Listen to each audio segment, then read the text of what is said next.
I completely totaled my car, stopped traffic on this major road in Boca. And in and out of my drunkenness, I remember people driving by that I knew, and I'm standing there shirtless, shoeless, in board shorts, my car smoking, and in handcuffs. Wow. It was one of the most humiliating experiences of my life.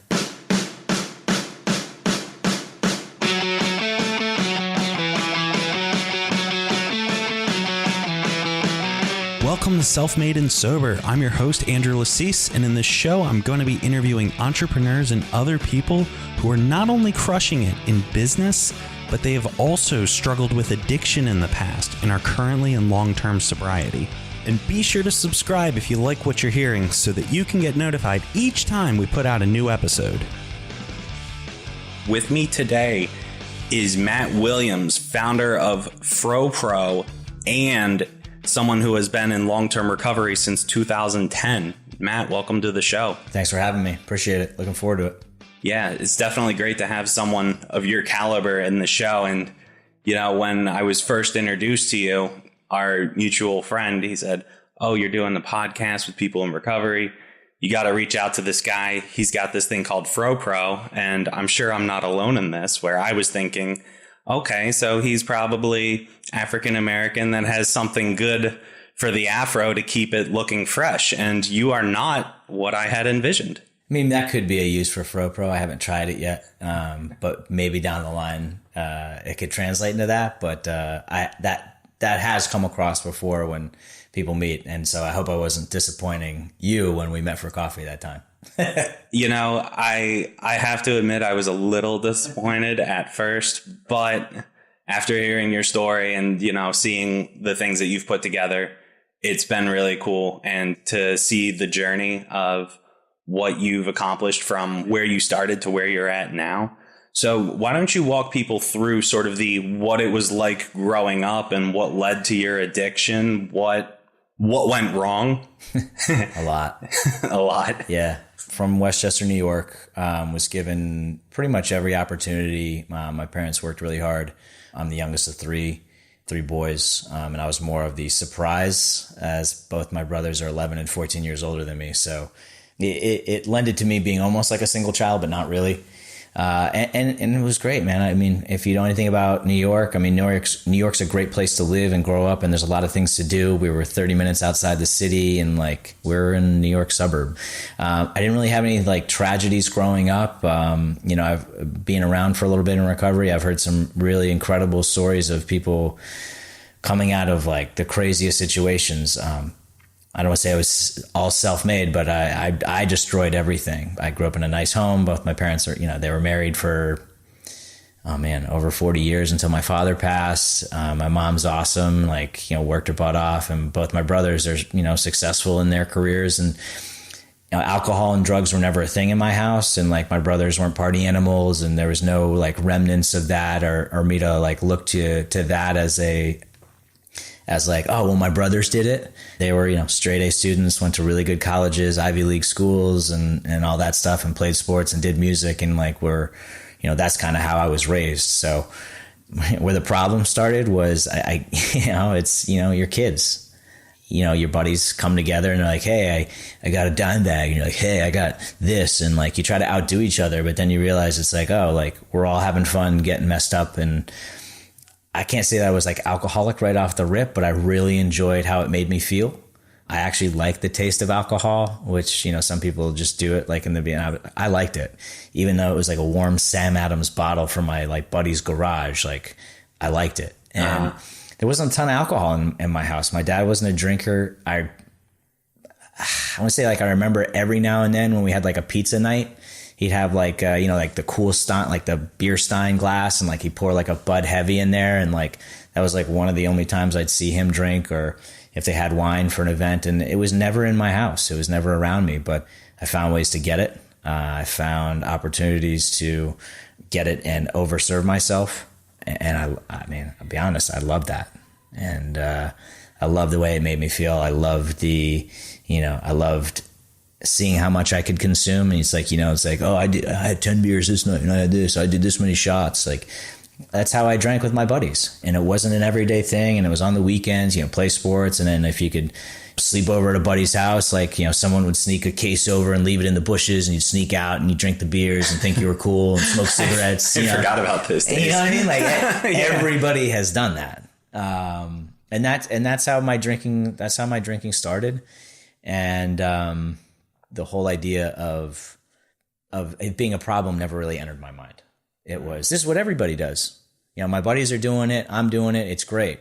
But that, that accelerated for me. I was the friend that always got caught. I was the guy that if the cops came in ready to party, I was the guy the last to know. And I was the one standing there with being the underage guy drinking.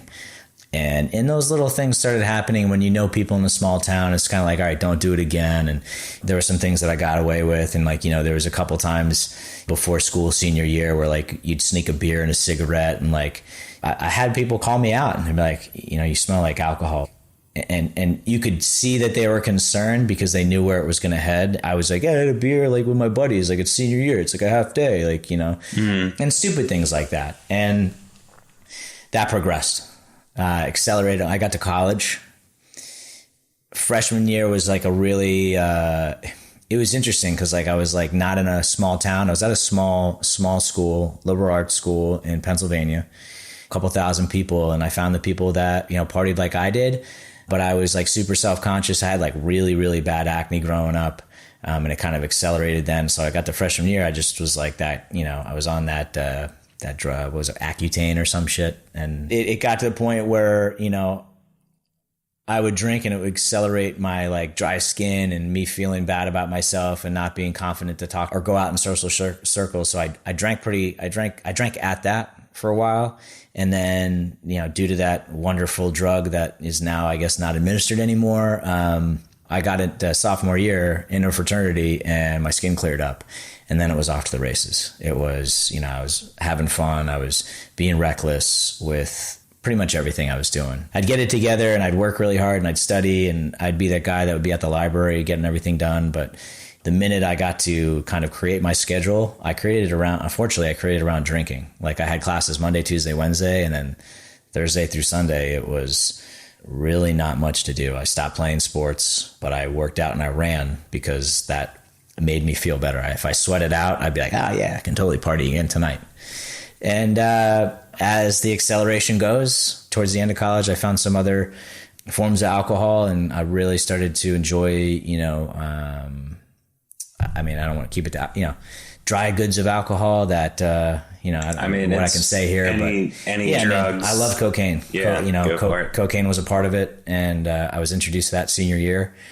When I got back from studying abroad and being a good guy abroad, even though I tore up Europe and spent a ton of money that I worked hard to make and partied my way around Europe, studying. I was fortunate enough to study, and a lot of it was spent hungover.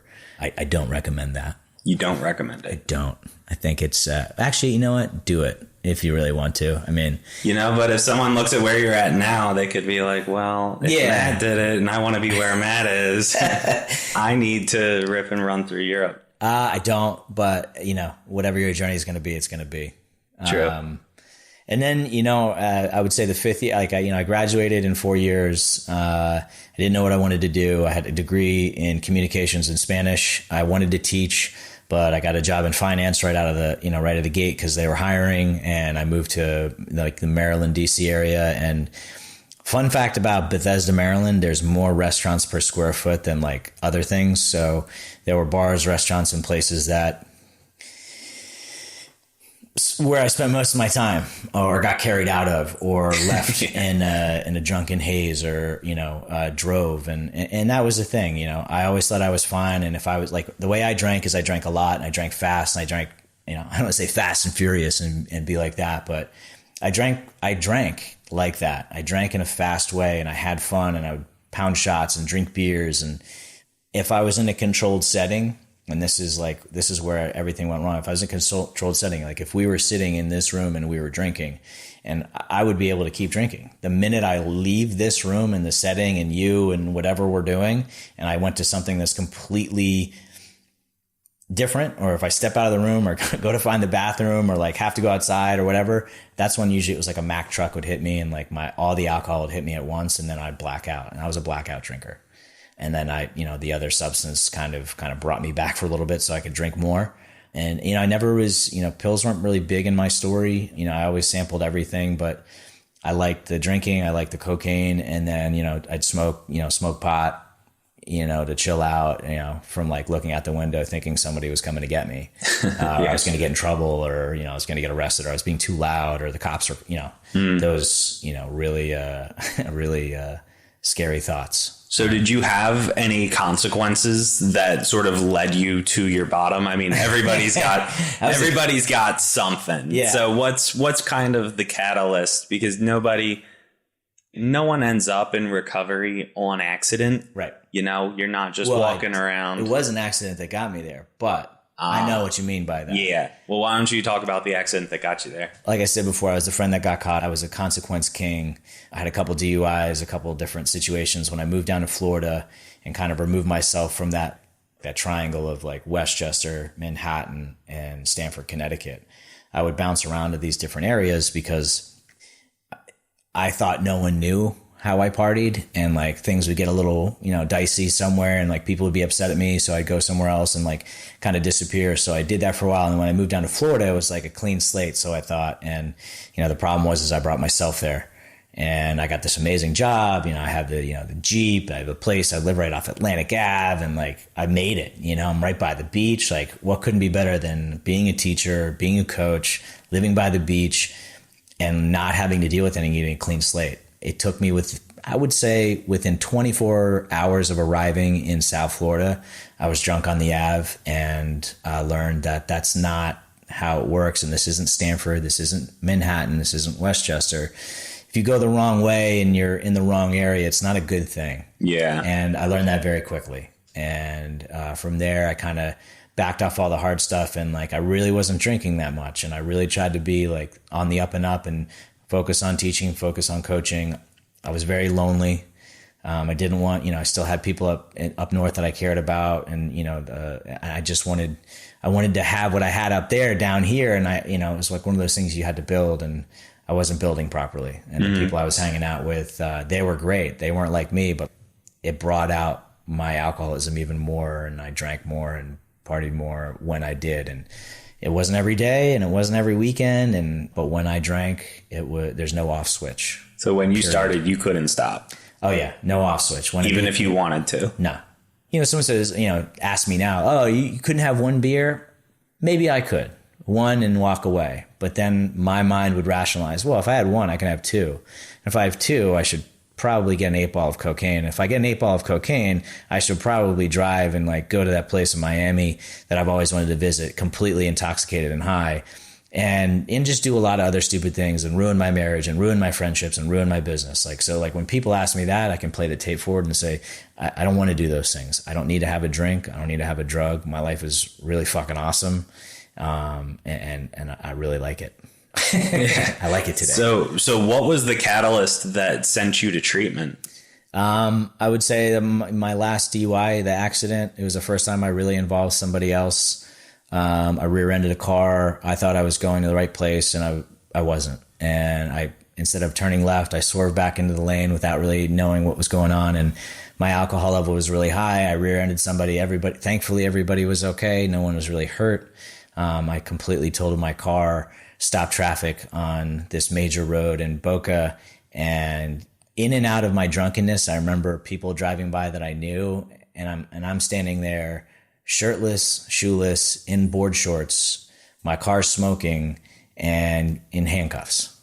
Wow. And I was brought to the lovely Boca Raton Police Department, which I thought was very nice. And they said, this is just to book you, or this is just to process you, and then we're shipping you up to Gun Club. And when I got there, it was really, in and out of my drunkenness, it was one of the most humiliating experiences of my life.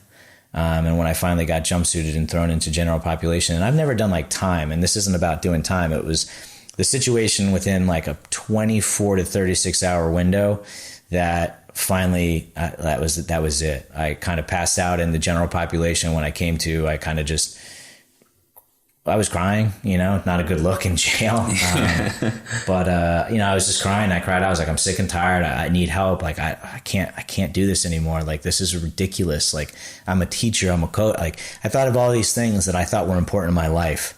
And I had completely just devalued because of my selfishness. And, I didn't think it that way then, but I think that way now because I've learned a little bit more about what recovery is and what my actions beforehand were like. Mm-hmm. That was it. And it's funny, I don't know who I was talking to, and I was just kind of saying it out loud. And the situations that followed were nothing short of amazing, of going in front of the judge and him looking at me and saying, like, it looks like you've had enough, to, saying some people came here and like they, and I guess these people care about you, but they thought this was like the movies where they could like bail you out and not understand you have to go through the process. And there's obviously people that care about you, and you probably caused a lot of them pain. And he didn't lean into me, but like the way he said it and how he said it, I thought I was done for. Like, it wasn't my first, and it was a series of just like, if they looked me up, they'd be like, man, this guy just doesn't get it. But they let me go. And I walked out with this triple XL like shirt because I didn't have any clothes, my board shorts.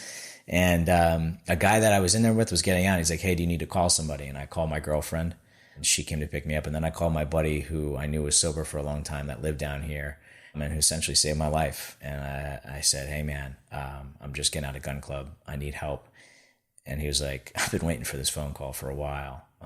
Are you okay? I said, yes. He says, what do you need me to do? I said, I don't know. I don't know what to do. She's coming to pick me up, and I guess I got to call my brothers and everything. He's like, all right, I'll get to work on it. Let me know when you get home. And that was one of the longer car rides.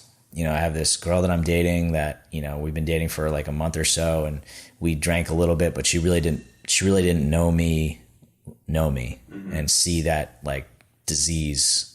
So it was kind of hard for her to understand. And she's like, you got a DUI. Everybody gets, like, I know everybody gets a DUI. It's like a common thing. And it was when I was like, this isn't common. Like, I've had a problem for years, and, it's not something I really share, but you're here, what was at my bottom. And, on the car ride home, I was like, the thought of calling my mom and telling her I had done it again, raised thoughts of wanting to kill myself. Because I didn't want to make that phone call again. The disappointment and the shame that I felt, and the embarrassment, like, it happens. And like, I've been in that situation before, even in my own hometown, when like I used to have to walk, like it, where I grew up, it's, there's not many buses, but they're buses. And like, when I totaled a car before, no one else was involved, and I was like right by my house, I didn't get access to another car. It was take the bus. If you can't make the bus, figure out how to pay for a taxi. And it was embarrassing, man. I used to have to walk to the bus in my own hometown and have people drive by me, and I could just feel there's Matt. There's Matt Williams. Like, see that guy, kids? Don't be like that guy. Mm-hmm. And it was embarrassing, but that embarrassing, you don't remember that stuff. And it was brutal. I think that's great too. The dreading, the making that phone call. It's the worst. I know for myself, and it was, I guess, only on my one DUI, but I remember that when they talk about, what was your bottom, like that emotional bottom. Yeah. And making that phone call to my dad. And I just, that, you talking about that just brings me right back. Yeah. That phone call of, yeah.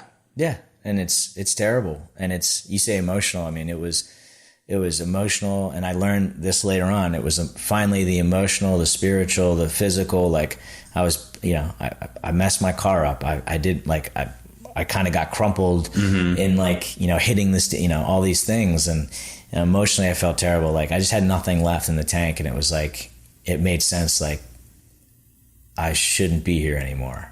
I don't know how I would do it, just because like I'm a big coward when it comes to that kind of stuff. And like, the thoughts of like how to do it didn't enter my head, but the thought of not being around anymore on this planet was very, it was a strong feeling. Uh-huh. So this is 2010 when you get sober. Yeah. So that was the final straw. May 15th.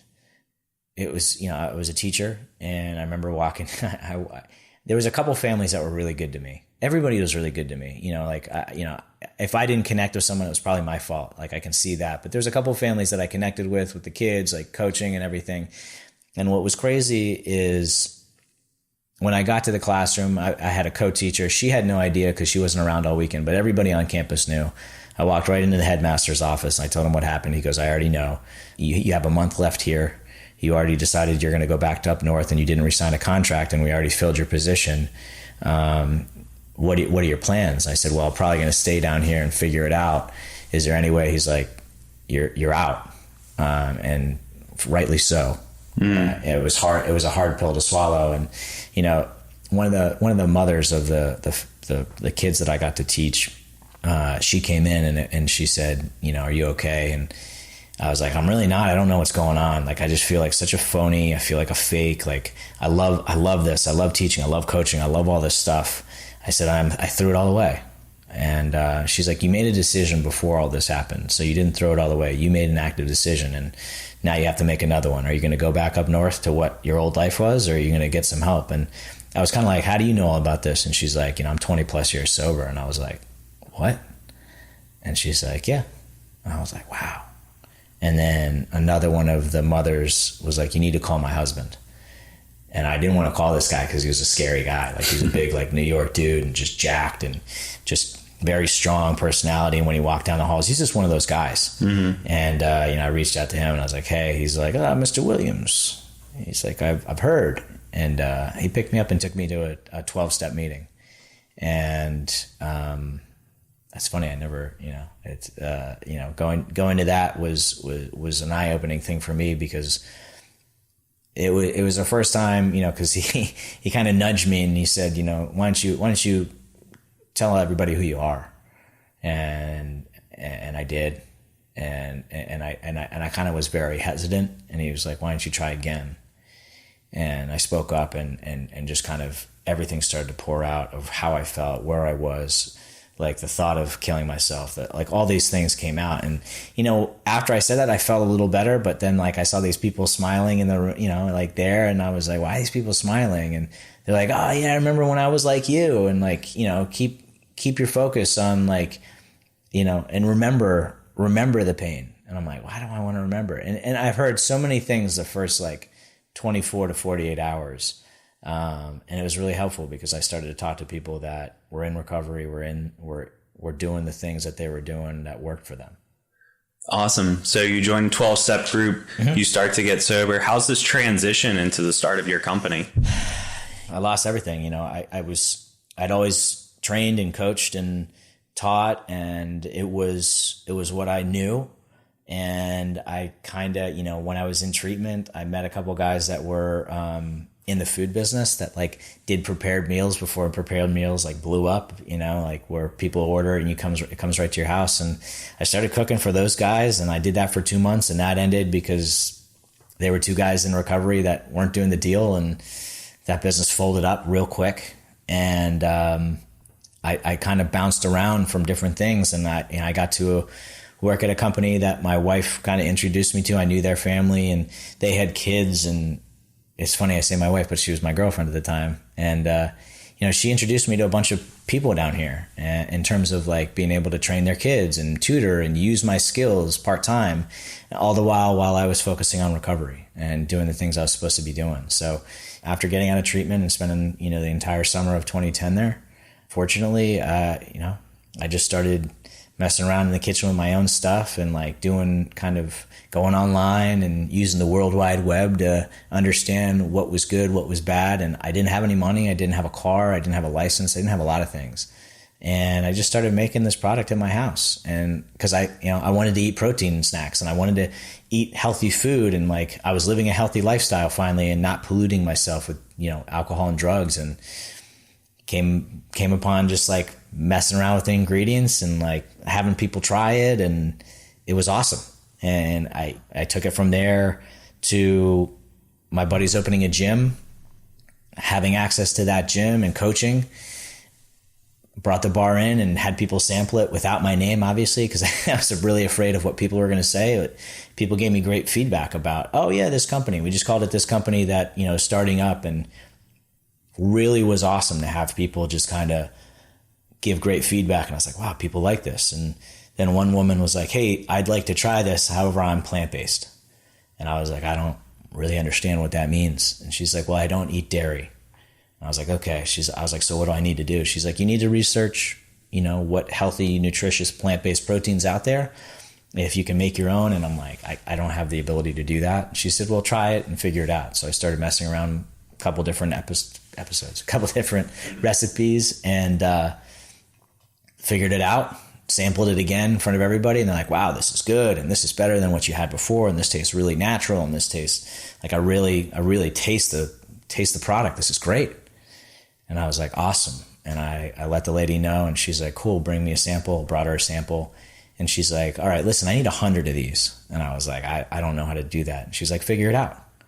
Figure out how to do it. And when you do, bring 100 here and I'll sell them at my store. And I was like, you have a store? And she's like, yeah, I manage a juice bar. And this is before juice bars were exploding down here. And I brought 100 in, and I was like, I don't know, like how to do this and what to do. And is this like, do I need a contract? Cause I called my lawyer friend, and, and they just kind of were like, yeah. And they sent me this like 10-page contract for like what I could use. That was just like a draft up. And I handed it to her, and she was like, Matt, like, I'm your friend, and I'm trying to help you out here. She's like, I'm not going to sign that. What I'm going to do is I'm going to buy these. This is like a consignment thing. And I was like, what does that mean? She's like, you're going to give me these bars, and when I sell them, I'm going to sell them for this, and I'm going to pay you this. And I was like, okay, sounds great. And I was like, so you'll let me know. And like, I walked out of the store. So were you thinking in your head, I mean, you knew her personally, but she was the nicest.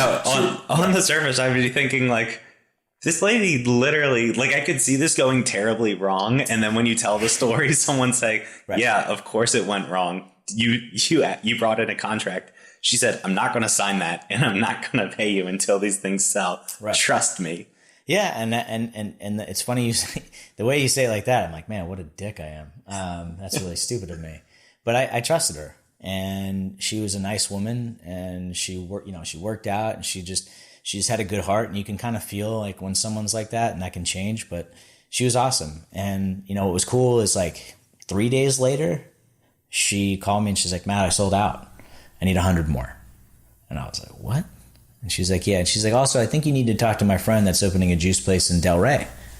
And I was like, okay, what do I say? And she's like, well, bring her some samples. And that's kind of how it started. I literally was making stuff at home, and I started learning about like, if you want to do that in the state of Florida, if you're in the green market or anything like that, it's like the Cottage Act, and it says like, this signifies that this product was made in home, blah, blah, blah, blah. And I was like, I don't want to do that. So I called a buddy that I knew had a kitchen, and I was like, hey man, can I rent your kitchen during certain hours you don't use it? And he was like, sure, this is the cost. And as long as you don't get in the way of what I'm doing, you're fine. And those hours are like 7 p.m. to like 3 a.m. So perfect business hours. Yes, I was like, And I was still training, and I was biking places, and I was taking the bus to places. I was coaching kids. I was doing what I loved, and I started making this product. And one of my clients' moms was in the PR marketing business, sat me down, said, what are you going to call this? And I was like, this is kind of around the same time, like the bar went into the store, and I was just like, it's like frozen protein, FroPro. And she like looked it up. She's like, no. I was like, okay, like go FroPro. Like if I want a FroPro, I'm going to go to FroPro, like go FroPro. And she's like, yep, we can do that. Give me your credit card. I was like, I don't really have, she's like, it's going to cost like $100 and some for these domains. And I was like, what's a domain? And she bought all these websites for me after sampling the product and her kid loving the product. And the rest is like, I don't want to say history, but it went from 1 to 2 stores locally to 5 to 10 stores, and just kind of, having people kind of look at me and like we talked about before, be like, are you sure you really want to do this? This is a really crowded space, and you got to do more research. So I'd go to like, Whole Foods, and I'd look at why people bought, and I would stand there kind of creepily and be like, well, why, I'm sorry, I'm just doing like some market research. Why did you buy that bar? Or why didn't you choose this bar? And learn what people were going after and what drove people to buy things. And like, I didn't know I was doing that at the time. I just wanted to know what was good and what wasn't. We got to the point, we're doing, and I'm writing everything down in like a little book, not even using a computer. Like I had everything by pen. Like you're telling the story as if it's everybody does this, which no one does. I mean, I can tell you, you know, I've been doing business coaching for a while. Nobody does that. Market research is a very foreign topic for a lot of people. So even though you're saying, yeah, I was sitting there with a pen and paper conducting market research, you talk to 100 people, very small percentages have gone out and done that. I know for myself, I just figured it out as I went along that, hey, my target demographic for IT services in the home, it's not the millennial crowd. So things that appeal to me do not appeal to them. I want fast, new. I want cutting edge. I want to break it and fix it. And they want what they've always had. And they don't like change. They just want it to work. Right. And so fix this. Yeah, in my mind, it's the newest, latest, greatest. Let me show you how to do it. And they're like, I just want it to turn on and work. Right. So the fact that you were not just learning after people told you, I don't like what you're doing and having to pivot, that you were actually conducting the research, I can guarantee you that so many other people in your space are not putting in that amount of effort. And that's something that really, it seems obvious now looking back. You're like, oh, I'm conducting research on how to grow my business. But most people just, well, I've got the best thing around, so the product will speak for itself. And Robert Kiyosaki, he says, I'm not the best writing author. I'm the best selling author. He's like, I'm not a great writer. However, I am a great marketer and I know what I'm doing. I know what my people want and I cater to that. So go on. You're conducting market research. Well, yeah, you say it like that. Well, it's like official. No, and that was the thing. Like I'd show up to any events. I'd reach out to people and be like, hey, you're having this or you're doing that. Like, do you mind if I show up and pass out free stuff? And they're like, well, what stuff are you passing out? And I was like, oh, it's like a frozen peanut butter snack bar. They're like, we live in Florida. Are you going to have this? I'm like, well, it doesn't really. I was like, rather than explain it, let me drop by and like send you some product or deliver something. So, you know, I'd show up to these events. I'd show up to gyms and just pass out products, coffee houses, and anybody that gave me a chance. And some people said, hey, you know, this is not what we really do, or we have to go through a distributor or this. I'm like, I'm just a local guy.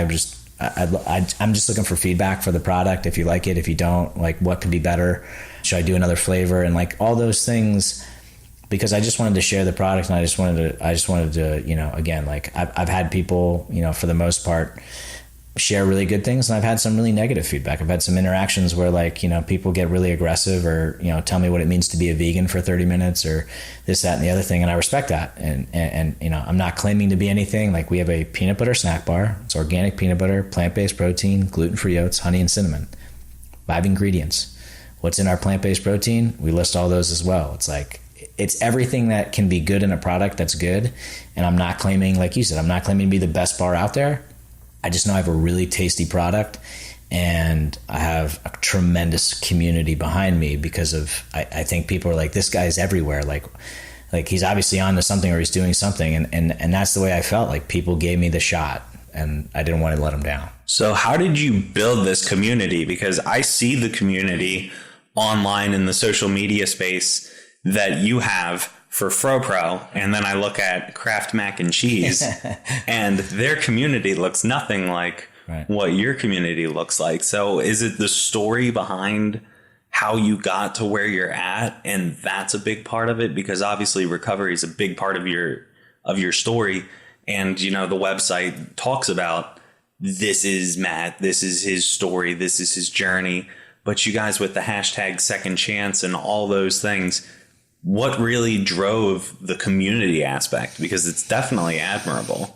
I appreciate that. Yeah. I mean, when we look at certain things, and we've done, again, like, I don't want to say it's market research, but we're trying to dive into like the online presence and how that works. And like, you get a really good feedback. A lot of our feedback and like where people have either purchased or really kind of related to was the story.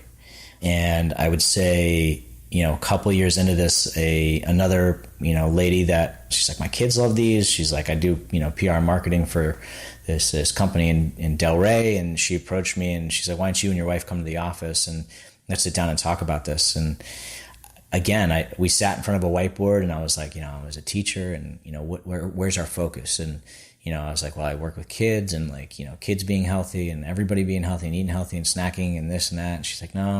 And Chelsea was like, well, and she didn't really know my story. And Chelsea's like, well, tell her your story. And I was like, and she's like, we don't need it. The lady was like, we don't need another motivational, blah, blah, blah. And so we just sat there for a little while. And then she's like, all right, well, let me hear your story. And I told her what I'd shared kind of briefly with you guys before. And she kind of, when I finished, her like mouth was open and she was tearing up. She's like, that's it. That's who you are. She's like, that's your community. And those are the people that you can give hope to. And I was like, yeah, I'm just, I'm another sober dude. And like, there's a lot of really successful sober people out there. She's like, yeah, but like, this is different. You've literally done this. Like, you've bootstrapped your own business. You're doing everything organically. You're working hard. Like, you're not expecting to be this, that, and the other thing. And you love what you do. And that really shines through what you just shared. And that needs to be, and I was really hesitant because like, my recovery is everything to me. Like, I wouldn't have any of this if I weren't sober. I know that. And being able to kind of transmit that through certain things, not only in how we work, and like, my wife she was running someone else's company, came on board, and she's really good at a lot of things that I'm not. And it really helped because we rented kitchen space, and I was training at a facility, and she was at home and doing all these different, and we were trying to do all these different things all over the place. So it felt like we were a little scattered. And, fortunately that all kind of came to fruition when 2 times while we were building this business, someone essentially tried to steal, not that you need to steal anything, but like, cause it's a peanut butter snack bar, but I had 2 people try to replicate the bar that were close to me. One of them being the person who I rented the space from initially. And then when I moved, it was a shared kitchen space. And I walked in on another lady that shared that kitchen space, essentially using all my stuff, didn't think I would be there. And like, it kind of drove us to find our own space where we are today. Mm-hmm. And our space today and where we're at, again, I don't think we'd be there without the community. So even though they were trying to replicate the product, do you think, they don't have the community behind them. They don't have you and your story. Right. So if they're just replicating the product, at the end of the day, it is a commodity. Like, you and I both work in a commodity space. However, you have you and your story, which isn't a commodity. Sure, there's tons of people in recovery. I'm sure there's plenty of other people that have done something similar to what you have done, but you have the passion and the story behind it. So it's not just a peanut butter snack bar. Right. And that's, we talk about, relax, it's an effing snack, because, that was one of our taglines. And I was like, this is a little aggressive because I don't want it to be like offensive, but we did that once and people loved it. And now we're like, relax, we're more than an effing snack, because we've been able to start a foundation. We've been able to, open a space where it incorporates what I love about fitness and have like a place to work out. We have a kitchen. We have an area where people can come out, come hang out and drop by, and the community can come in and we can thank them and we can host events and things like that. But, getting back to, the question you asked, like in terms of the community, it is like, I say this because it's true, and I've seen it. It is because of the story. It is because of what I went through, and I'm very blessed. And I don't want to say that I'm not grateful for the accidents and the really tough times, because that's what got me to the point of being like, I'm done. I'm at a bottom, and I have, the only way to go is hopefully up and get out of where I'm at. And the community, and that's the thing, like building, you said craft, like, they obviously, they sell a lot of product and they're very smart and they do what they do and they're tremendous at marketing. Like, what was one of the coolest things is people would get the product and they, like Instagram and Facebook, people would post a picture like, hey, just like left my workout. And I was like, oh man, this is so cool. And then people were like, hey, I'm in Thailand. I brought my FroPro with me because like, I know they're like my favorite snack. And like all these pictures were popping up. Like, and a couple of my brother would travel and he'd be in like Tokyo or like India or like these places, and he'd post photos. And I was like, man, this is so cool. And what got us to the point was like, like, I don't want to say this is the official stamp of approval, but we were approached through one of Chelsea's friends. What's this whole FroPro thing about? I work at, Whole Foods corporate. And she's like, oh, it's my husband's company. We were building it. She's like, cool, why don't you come in? And we went in there and I sat down, and it was essentially like a Shark Tank scenario. And I sat there with like 4 people just like this and like looking at me and like no emotion and just hands together. And, you know, we just kind of like, her and I are talking about the product. And then she's just like, at that time, I forget how sober, you know, how long I'd been sober. And she's like, well, you know, Matt's, you know, however many years sober, and like, tell him your story. And like, so it was going pretty terrible beforehand. It wasn't going terrible, but it was, you weren't getting emotion from the crowd. I wasn't getting anything out of it. And then I shared my story, and I saw the faces soften. And then afterwards, the guy that was in charge, he's like, I like this. Here's what you need to do. Your packaging is this. It needs to be this. I need to see this. When you figure that out, come back. We figured it out and we went back. He said, all right, cool. He goes, I'm just going to let you know this is going to be a long process from this conversation to you actually getting on the shelves. And I was like, what do you mean? He's like, we're going to get you into the Palm Beach locations and we're going to test your product and see how it does. And I was like, okay. And it took a year. It took a year from that conversation to get on the actual shelf. And it was right before Amazon bought Whole Foods. Mm-hmm. And we got on the shelves and he said, here's the deal. You need to demo as many times as you possibly can. You and your wife need to show up here. You. And I was like, no, I wouldn't have anybody else. It's just us anyway. Like, who else would I have do it? He's like, good, you do this and see how it goes. And we proved Palm Beach County, and, you know, the whole Amazon Whole Foods thing happened, and we didn't want to be the squeaky wheel because things were good and we didn't know how to progress and we want to expand. And we had a meeting and they said, all right, well, let's try Broward. It's another 4 stores. So we went from 4 to 8. I was like, okay. And all the while facilitating, making sure we really focus on our community and the people that gave us a chance. And, you know, all the stores and gyms and juice bars and coffee houses that we're in and doctor's offices, you know, and that meeting translated into us walking into the corporate one like a month later. And they were like, I was like, why are we meeting again? I was like, is this bad? I was like, are we not doing what we're supposed to? I feel like we're doing well. And we walked in and like our kind of like the woman that kind of manages our account and who we are, you know, there was a team of 50 people in there, and, you know, we saw FroPro up on the screen, and I'm like, what's going on? And like this other lady that was running the meeting, she's like, are you FroPro? And I was like, yeah, hi, I'm Matt. And this is my wife, Chelsea. She said, cool. You have 15 minutes. This is the entire state of Florida. Let them know about your product. And I was like, hi, I'm Matt. Hi. Yeah, it was really funny. Like, we were talking, I was sharing everything. I passed out the boxes so people could see it, touch it, and like the box and like the actual package, and then people were eating it. And I was watching faces and just kind of gauging response. People were in it. And then like I was talking, and normally like the dynamic between my wife and I is that she usually cuts me off like frequently, and she wasn't cutting me off. So I, at that point, had an awkward moment. I was like, so guys, like normally my wife cuts me off and she's not. And I think this is my wife, Chelsea. And she's like, yeah, no, guys, thank you. I'm so glad you're here. She's like, what you don't know about Matt is that he's 8 years sober. And the room like erupted with like clapping and cheering. And it like, I almost started crying. I'm a sensitive dude and I get emotional and that's okay. And I was like, don't do that. Don't like, and I had to like look down, but like I had a couple people like that were like, me too. And like, give me the A-okay. And they were giving you the me too. They were the me too's. And like, and I was like, wow, I was like, this is so crazy. And a couple of people are like, why isn't this in my store yet? And what do we need to do to get this and from there we went from 9 stores to about 29.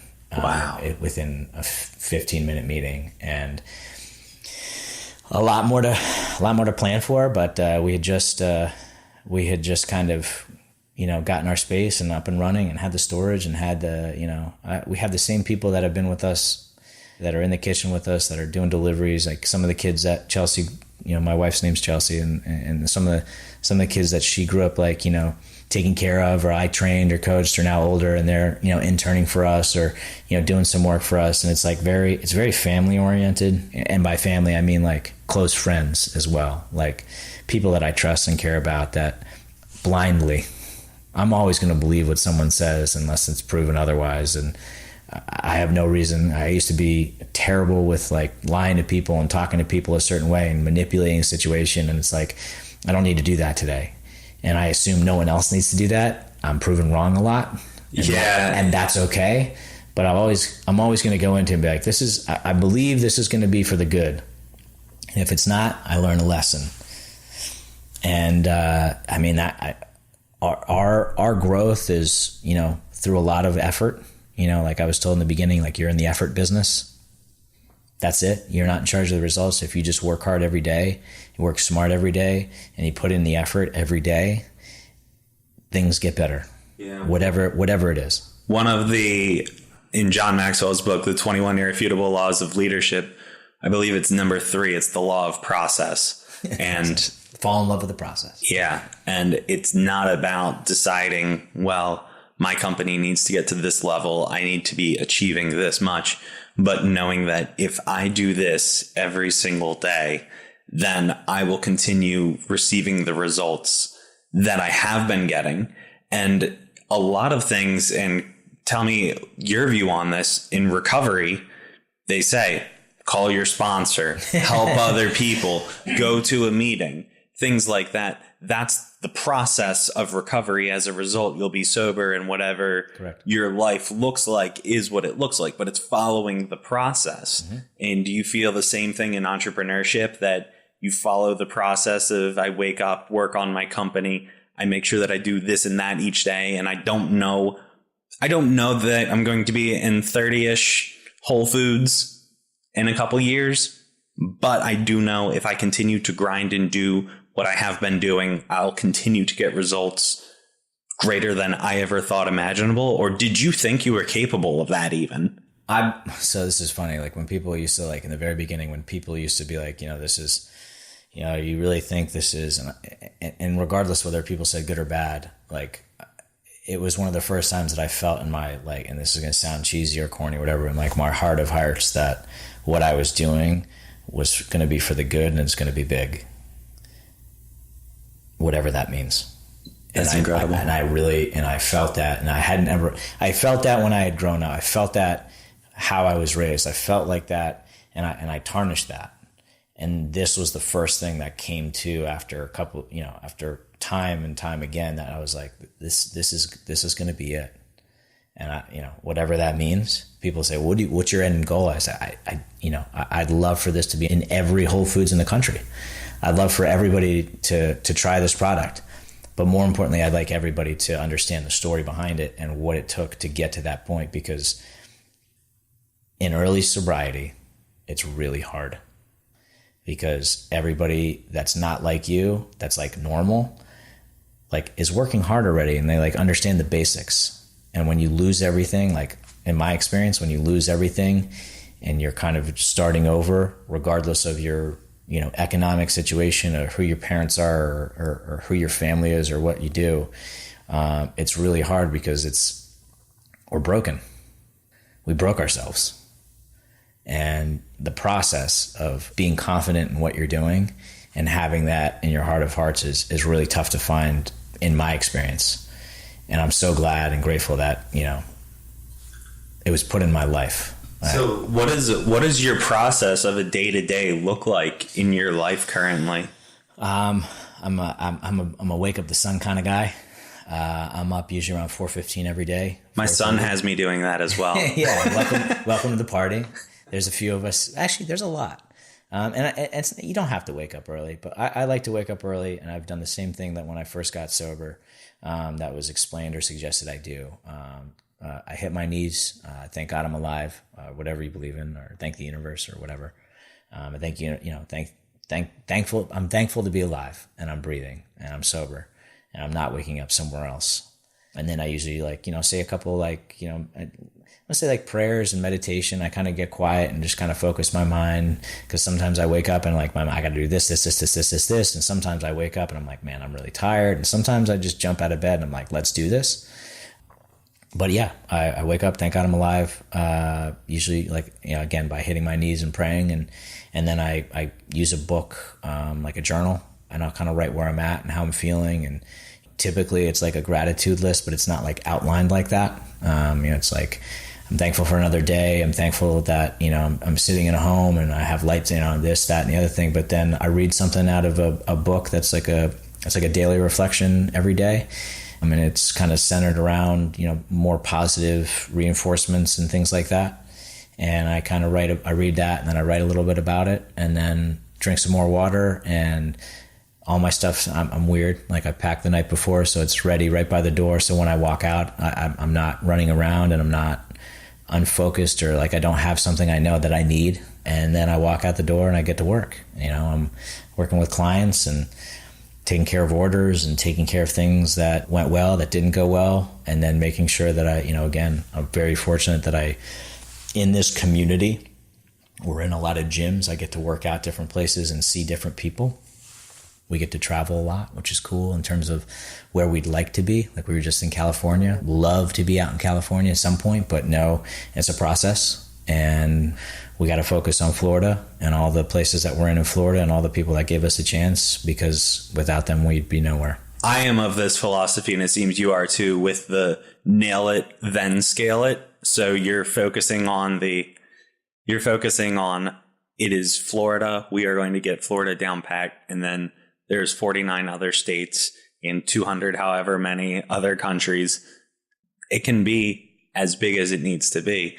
But if you get too big too fast, then it'll all fall apart without a strong foundation. So do you have any way to discern when you're ready for the next move and the next growth? Will it just be, hey, it fell in my lap? Or so that sometimes does happen. And some of the things, like, my wife is big into like manifesting and putting it out there in the universe. Like, she's big into that.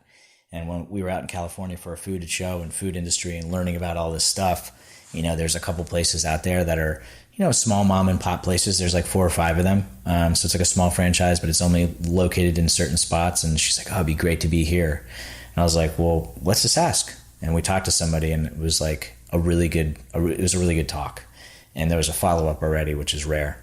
And that's the thing. It's just like, it's replicating what was done here. Hey, I'd like to share this with you. If you like it, great. If you don't, if you could tell me why you don't like it, and then we can move on. Or, if you don't like it and you ghost me, that's fine too. And it's just sharing our product and sharing our story. And when people read a story, I don't want to say 10 times out of 10, but 9 times out of 10, maybe someone's like, hey, like, I had someone that, I lost, or, my family member struggles with alcohol and drugs. And, unfortunately, that's the case in this country and all over the world, where chances are your life is touched by someone's alcoholism or drug addiction, or, again, mental health, suicide, whatever it is. People's lives, it's everywhere. We want to be able to say, like someone told me, like, your life doesn't end when you get sober. It begins. And if you can believe that, and you can carry that, and you can put that in every aspect of your life, and create a family and celebrate a birthday and do the things that normal people do without picking up a drink or a drug, that's pretty fucking awesome. That's incredible. And it's so true too. But for someone that's listening that maybe is in addiction or can't stop relapsing, what would you say would be the number one thing to stop using, stop drinking? What would you say is stop it? Yeah. As crazy as it is, right. That actually, right. No, I mean, there's so much more to it though than just stopping, because cognitively we know we shouldn't be doing it, but we keep doing it anyway. So what's the next step? How do you stay stopped? Well, very early on, again, there's all these like one-liners and things, but someone said to me one time, again, it was like a struggle. I was still back and forth, and I'm like, man, like, am I doing the right thing? And, it'd be easier just, go back and how to do it. And he said, after I got out of the car and he was helping me with something, he said, you never have to feel this way again. Wow. And I was like, what the fuck did you just say to me? It's the retrospect, you hear it and it's like, that's so true. Yeah. But when you're in it, your response is, what the fuck did you just say to me? Like, and he's just like, Matt, you never have to feel this way again. And it was like the most profound thing I've ever heard. I had ever heard. And he's just like, and that's like how the conversation ended. And I kind of like took that, and I remember I still think about it, almost 9 years later. I remember it was in the gas station parking lot right by my house, and he had been sober for some time. And I was like, wow. I was like, that's the smartest thing I've ever heard. And I didn't want to feel like that again. I never want to feel like how I felt for 15 years when I was doing my thing, ever. You know, there's hardships. It sucks. Like, you know, there's days, I mean, I'm not a parent, but I know it's like really hard when you have a newborn. Like, I have a buddy that's about to have a 7th kid. Like, whatever you're doing out there, I know, like, you know, people are like, oh, you always just have a good time. I'm like, I generally do. Like I said, my life is fucking awesome today. I have a beautiful, really smart, awesome wife who busts her ass. Thankfully, she was put in my life, because I wouldn't be able to do this without her. I have a great support network of men that are doing the right thing, that are sober. I have a community of people in the fitness world that have consistently supported me in my journey. And I'm, again, like, it's crazy. Like, there's people out there that are, you know, famous trainers and everything. And like, I get to talk to those people, you know, like I got to sit down with a guy that's like a restaurateur and has sold 30 different products and done all these things. And like, you would never know, because he's still working his ass off. And I had a chance to speak with him and have lunch with him the other day and pick his brain about distribution and this and that. What do I do in this? And, you know, he's like, I've made every mistake in the book, and here's what I would do. Wow. You know, I got to talk to people. Get to the source. Yeah. I got to talk to people out in California that nationwide companies, one guy in particular. And I'm like talking to him. I was like, so what do you do for the company? He's like, it's mine. And I was like, you're here at the trade show slinging your product? He goes, I love this. This is an 11-year grind. You have to love it if you want this to succeed. He goes, if you love your product, and he's like, and he was eating it. He goes, and this is really good. He's like, you just got to work and keep doing it every single day. And I was like, so is your, and I'm going to ask you the question everybody asks me, is your end all be out of being sold and bought? And he goes, right now, no. He goes, I want to do this for as long as I can. I love this. And that's how I feel about FroPro and what we get to do. Because it's not just a fucking snack. It's a community of people that are doing the right thing. I think that's a great place to leave off. Matt, thank you so much for being on the show. It's incredible to hear your story. And for everyone that's listening, you know, where can they find you online? You can find me on Facebook, personally, on Facebook, and FroPro on Facebook. You can find it Instagram, GoFroPro. That's at GoFroPro. Mine's unfortunately my whole name, Matthew Warren Williams. Yes, I said Warren. Matthew Warren Williams on Instagram. And then you can find us online on the internet machine, www.gofropro.com, if you want to learn about the bars, what we're doing, our foundation, and any other events if you want to come hang out. Awesome. And we'll be sure to have links in the show notes. And thanks everyone for listening to Self-Made and Sober. Hey, this is Andrew, and I just wanted to thank you so much for listening to Self-Made and Sober. As you know, I'm a business coach, and if you're interested in taking your business to the next level, go to lassisecoaching.com/30. That's LASSISE coaching.com/30 and sign up for a free 30-minute business coaching session. I've helped tons of entrepreneurs grow their businesses from pure chaos to 6, 7, and even 8-figure operations. Heck, I even 48x'd my own company from year 1 to year 2, and I know I can do the same for you because I've been there and I want to help. So that's lassisecoaching.com/30. And again, thank you so much for listening to Self-Made and Sober, and be sure to subscribe if you like the episode.